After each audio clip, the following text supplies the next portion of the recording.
지난 시간에 예수님께서 제자들과 함께 변화산에 올라가셔서 아주 정말 신기한 모습을 제자들에게 보여주셨습니다.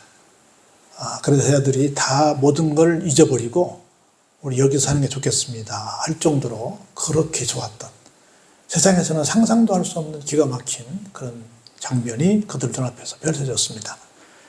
그런 신비로운 정말 황홀한 체험을 하고 산에서 내려왔더니 밑에서 또 이상한 일이 생겼습니다. 변화산에서 내려온 이후에 다른 제자들은 과연 뭐 하고 있었는가를 살펴보시면서 함께 은혜를 나누고자 합니다. 그들이 그랬습니다. 그들이는 예수님과 베드로, 요한, 야고보 네 명을 말합니다. 예수님의 일행이 예수님의 제자들과 또 거기에 몰려든 사람들, 즉 무리라고 표현하고 있는데 거기에 이르게 되었습니다. 돌아오셨다 그 말이죠. 그랬더니 한 사람이 예수님께 뛰어나옵니다. 그리고 나서 꿇어 엎드려 뭐라고 말을 합니다. 거기서부터 오늘 본문이 시작이 되는데요. 꿇어 엎드렸다 그 말은 간절히 요청하는 모습이다. 정말 사모하는 모습이다. 정말 절박한 상황 속에서 도움을 요청하는 모습이다. 이렇게 설명할 수 있을 거라고 봅니다. 이따가 나오겠지만 지금 이 사람이 자기 아들 때문에 나와 있는데, 오늘날은 정말 우리가 아무리 아파도 이런 마음이 있을까 생각을 해봅니다. 대부분 병원에서 어느 정도 좀 소망이 있습니다 라고 하더라도 병원에서 별로 가망이 없습니다 그러면 너무 쉽게 포기하지 않을까. 어찌 보면 병원에서의 선고가 최종 선고가 아닐까 하는 생각이 들기도 합니다. 그러나 인명은 제천이라고 최종 선고는 누가 하셔야 돼요? 하나님이 하셔야죠. 그래서 우리가 이 말씀을 보면서 옛날에는 참 많이들 사모하는 것 같았는데 지금은 점점 세월이 흘러갈수록 사모하는 마음들이 좀 줄어들지 않나 하는 안타까운 마음을 가져보면서 저는 오늘 꿇어 엎드려에 좀 초점을 맞춰보고자 합니다. 그리고 와서 뭐라고 말하면 이렇게 말합니다. 주여, 예수님을 향해서 하는 말이죠. 내 아들 좀 불쌍히 여겨주세요 라고 아들을 좀 도와달라고 얘기를 합니다. 어떤 일인데? 그래 물어봤더니 아들이 어떤 병에 걸렸어요? 간질에 걸렸습니다. 지금도 있을지 모르겠지만 옛날에는 참 간질병 환자들이 굉장히 많았습니다. 지금은 거의 눈에 보이지 않고 아마 완치된 것 같긴 해요. 간질로 심히 고생하고 있습니다. 그래서 어떻게 돼요? 절대 넘어져서는 안 되는데 어떤 때는 불에도 넘어지고 어떤 때는 물에도 넘어져서 얼마나 놀라는지 모릅니다. 저러다가 금방 어떻게 될 것 같아서 정말 마음을 졸여서 어떻게 살 수가 없습니다. 제발 제 아들 좀 살려주세요 라고 간청을 합니다. 여러분이 잘 아시겠지만 간질은 입에 막 거품을 물면서 쓰러지는 병입니다. 그래서 누가 옆에서 얼른 기도를 확보해주고 기다려주면 좀 있다가 제가 털고 일어납니다. 그런데 문제는 뭐냐면 털고 일어나서 뭐 해요? 기억이 없습니다. 아무 기억이 없어. 내가 쓰러졌나? 내가 왜 여기 누워있지? 하고 그 상황을 모릅니다. 어떻게 보면 덜 민망하기도 할 거라고 봅니다. 저도 신학교 다닐 때 신학교 동기 중에 한 사람 여학생이었는데 간질병 환자가 있었어요. 수업 중에 막 넘어집니다. 그러면 얼른 의자를 다 치우고 공간을 만들어줍니다. 그리고 딱 본인한테 기도 확보해주고 전부 치워주고 가만히 기다립니다. 그럼 본인이 바닥에 누워있잖아요. 내가 여기 왜 누워있지? 두리번 일어납니다. 그러면 옆에 사람들은 아무것도 보지 않은 것처럼 감쪽같이 그냥 평상시와 똑같이 움직입니다. 그리고 그대로 일어나서 자리에 앉게 해줍니다. 그리고 이미 다 치워졌으니까 본인은 몰라요. 저는 그걸 현장에서 몇 번 아주 많이 봤어요. 공부하는 동안 여러 번 움직여서 그때 기도 많이 하던 우리 같은 동년배들 중에 우리 같은 동급생 중에 나이 많은 분들이 너 신학교 참 잘 왔다 그런 얘기 했어요. 너 병 고치러 왔구나 이런 얘기를 했던 기억이 지금도 생생합니다. 저도 지금도 그 친구 이쁜 여학생이었는데 그 모습이 너무 생생해요. 근데 정말 본인은 정말 몰라요.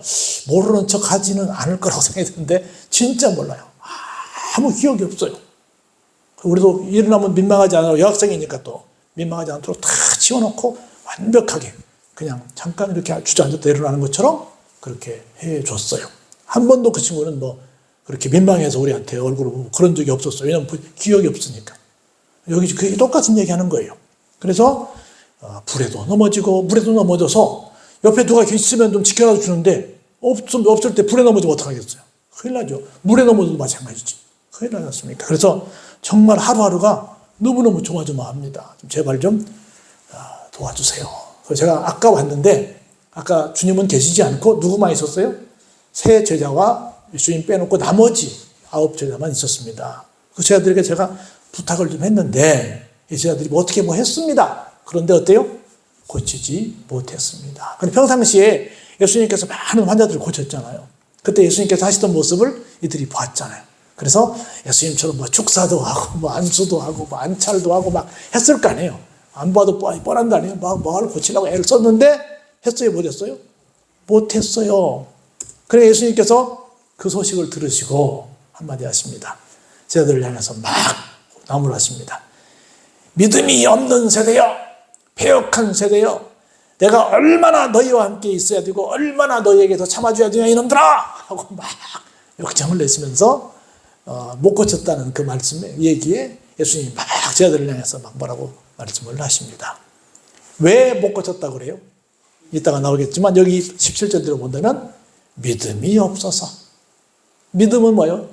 제가 여러 번 설명했지만 구원에 필요한 것도 믿음이고 뭔가 할 수 없는 일을 하는 것도 믿음이고 악한 영을 물리치는 것도 믿음이고 어떤 모든 것들을 다 할 수 있는 근본적인 에너지는 다 뭐예요? 믿음인데 그런 믿음이 제자들에게 없었다라고 하는 겁니다. 두 번째 뭐가 없어요? 어떤 세대예요? 패역한 세대. 패역은 뭐예요? 패역은 왕을 향해서 저항하는 거죠. 아까 얘기했죠 우리가 하나님은 어떤 분이시라고요? 지존자라고. 그런데 그 지존자 되신 하나님을 향해서 그 하나님의 능력을 믿지 않고 하나님에 대해서 내가 그냥 내 마음대로 생각하는 거. 이게 뭐예요? 패역한 세대죠. 그러면서 얼마나 너희와 함께 있고 얼마나 너희를 참아줘야 되겠냐. 무슨 말이에요? 지금 3년 정도 같이 있었는데 이렇게 세월이 있었으면 너희들이 뭐 해야 돼요? 성장해야 되고 사명을 감당할 만한 능력도 있어야지. 언제까지 시간이 이렇게 많이 가는데 아직까지도 사도 바울의 말을 빌리면 언제까지 뭐만 먹으려냐? 전만 먹으려냐. 이제는 좀 믿음이 커야지. 언제까지 그렇게 나약한 형들이 있겠니? 하고 예수님께서 막 나무렸습니다. 나무라신 다음에 여봐라 그 아들 빨리 데리고 와라 말씀을 하십니다. 아들이 왔습니다.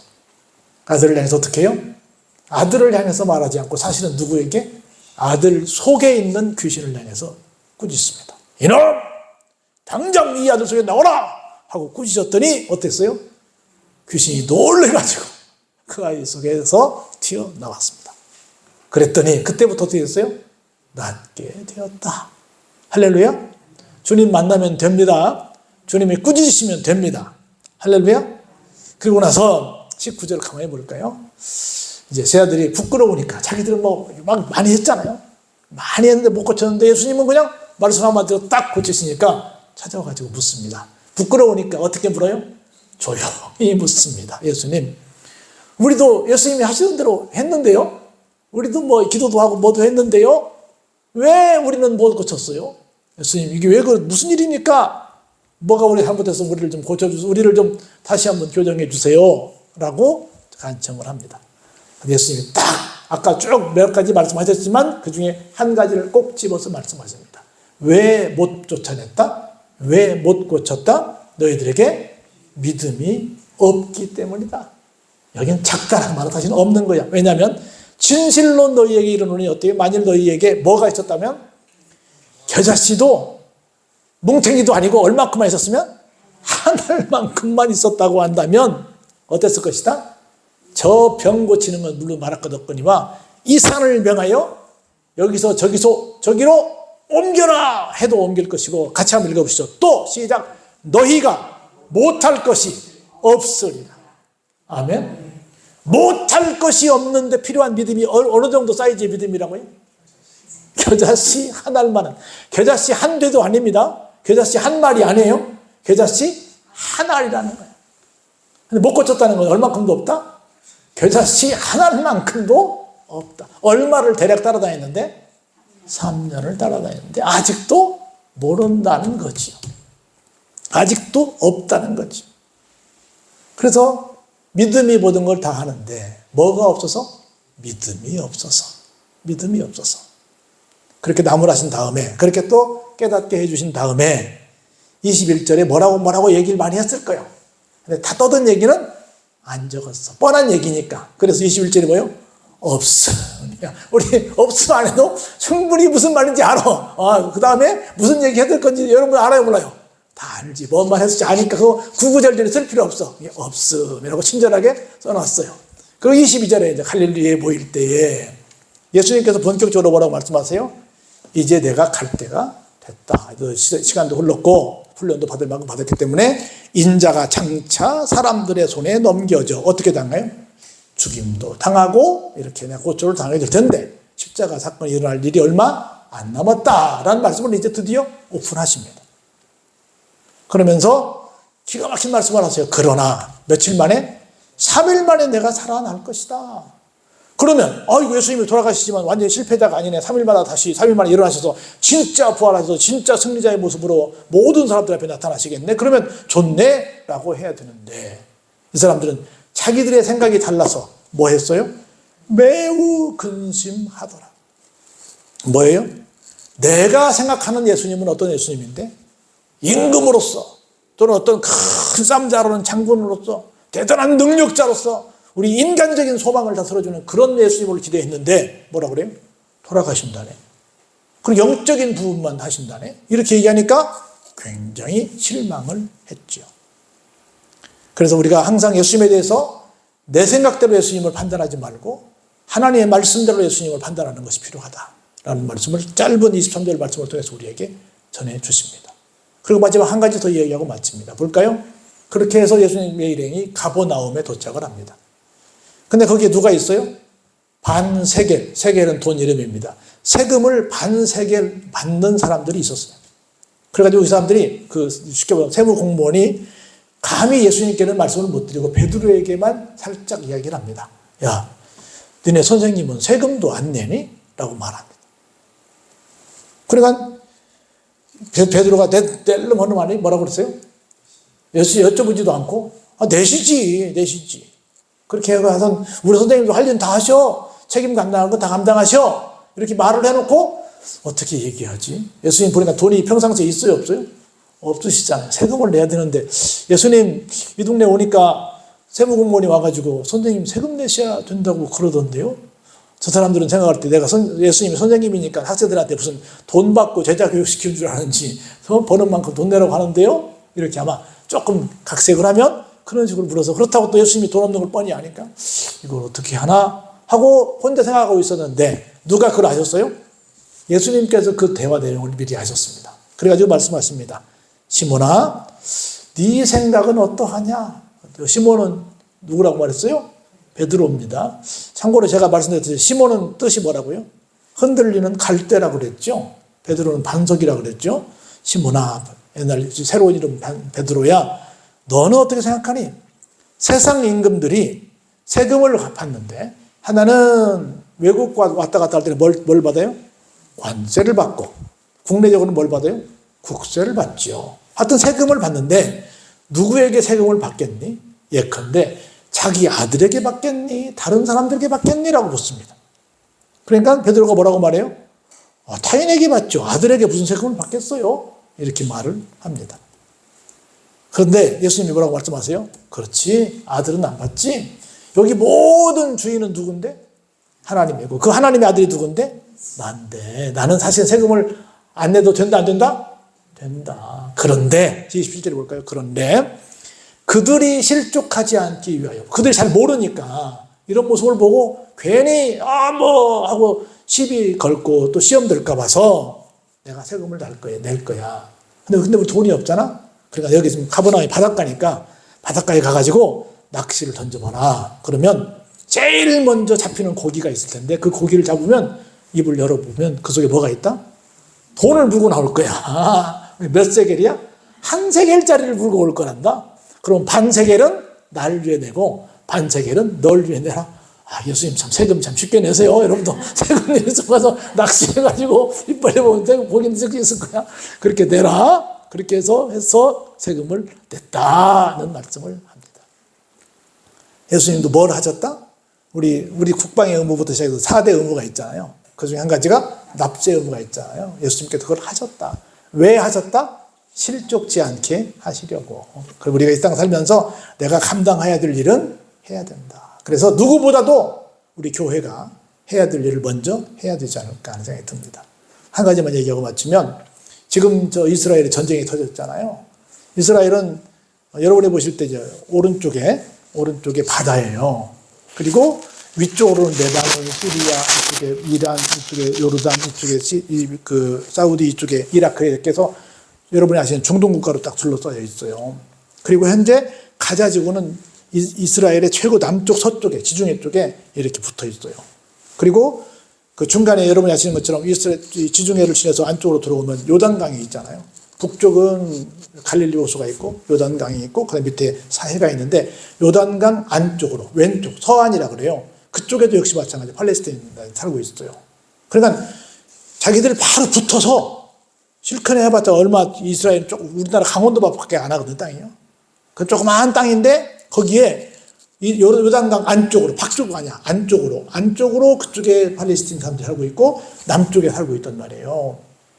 그래서 정말 뭐 조금만 지르면 뭐 얼마든지 수도까지 금방 쳐들어올 수 있는 그런 아주 가까운 거리에 있습니다.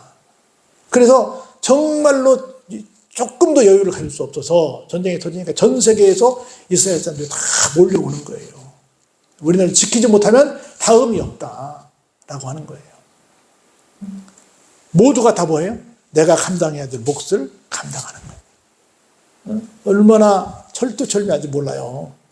그래서 이렇게 예수님도 그걸 하셨던 것처럼 그런 전통을 이 사람들이 가지고 있는 거예요. 그래서 비록 1000만도 안 되는 조그마한 나라, 우리나라 강원도밖에 안 되는 작은 그런 땅덩어리 살고 있는 사람들이지만 세계를 제패하고 있는 거예요.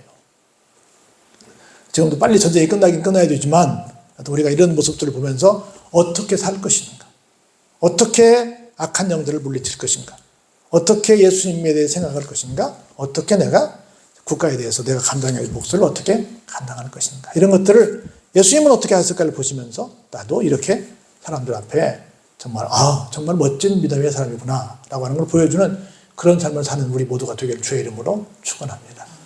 은혜가 풍성하신 아버지 하나님 감사합니다. 우리 모두가 믿음을 가지고